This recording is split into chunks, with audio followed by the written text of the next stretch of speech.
Hello po, welcome po sa aking vlog sa Culinary Sisters. For today's video ay gagawa po ako ng pasta hotdog roll. At ayan po yung ginamit kong hotdog ay chicken hotdog po. At ayan po yung pasta. So pwede rin po kayong gumamit ng yung pasta ng pang-carbonara, yung malapad po. Mas maganda po yun. Pero dahil wala po ako noon, kaya yung pasta lang po na payat yung ginamit ko po.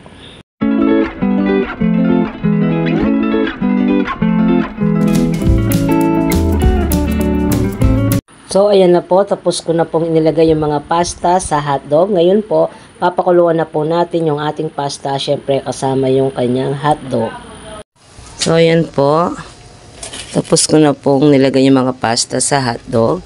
Ngayon, yung aking pinakulong tubig kanina, yan. Kumukulo na po siya. Nilagyan ko lang po ito ng konting asin at konting mantika para hindi po magdikit-dikit ang ating pasta. Ngayon, ilalagay na po natin yung ating pasta na may hotdog. So, daan-daan lang ang paglagay para hindi po matanggal yung mga pasta sa hotdog. Ayan, daan-daan lang po para hindi po mabali.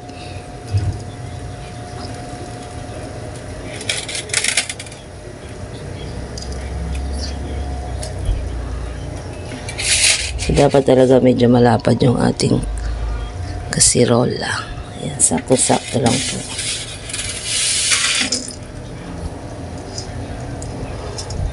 Ayan. So, mag-intay lamang po tayo ng mga 10 to 15 minutes hanggang sa maluto ang ating pasta.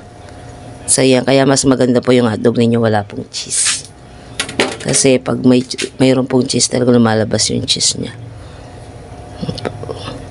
Maghintay lamang po tayo ng ilang minuto hanggang sa maluto ang ating pasta at yung ating hotdog. Alam po natin yung ating pasta, kuluto na po siya. Ayan, pwede na po yung ating pasta. Ngayon, aanguin na po natin ito. So, dito, ilalagay muna natin dito. Huwag sanang matanggal.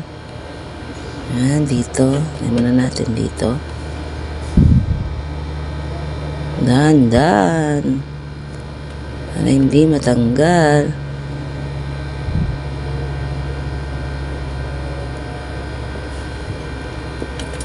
Umit.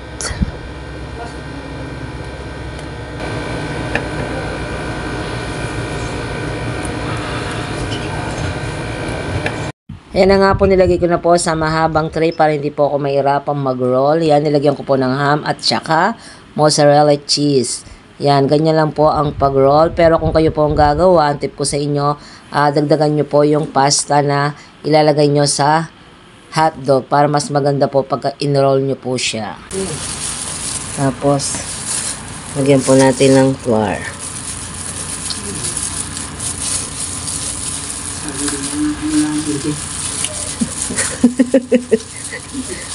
Pagpali mo nita kailan? Mainit mo na yung yung side cake.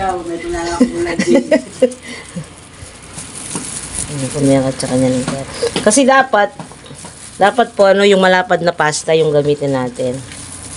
Kaya lang wala akong available na yung pasta malapad.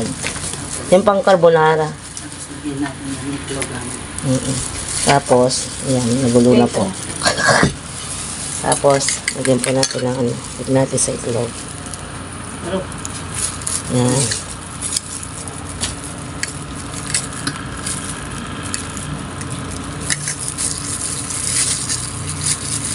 Yan. Tapos, sa flour. Tapos sa breadcrumbs po. Yan.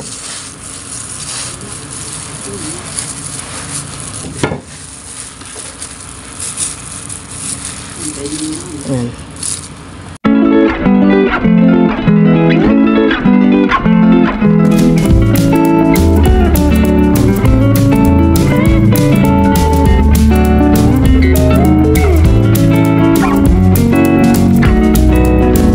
Ayan po, dahil mainit na po yung mantika, ipapry na po ng aking sidekick ang pasta roll. Ayan, dapat mahina lang po yung ating apoy para hindi po masunog yung ating pasta roll. At maghintay lamang tayo ng ilang minuto hanggang sa mag golden brown ang ating pasta roll. At ayan po, naging golden brown na po ang ating pasta roll. Ayan, luto na po siya.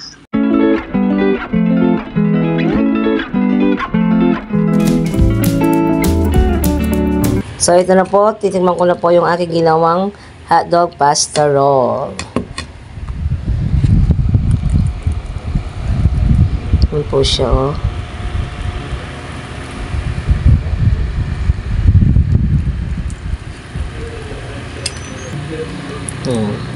Dahil may mozzarella po siya, ayan.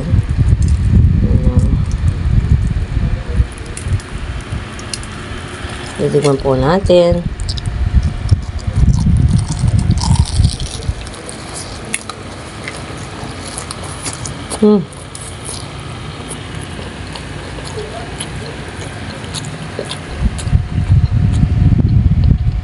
Napakasarap po na. Try nyo pong gawin to. Pero ang tip ko lang sa inyo, kung maglalagay kayo ng pasta sa hotdog, dapat po dikit-dikit po para hindi po maluwag yung ating pasta pag in-roll po natin yung hotdog. So yun nga kasi iwaiwalay po. Hindi po siya dikit-dikit.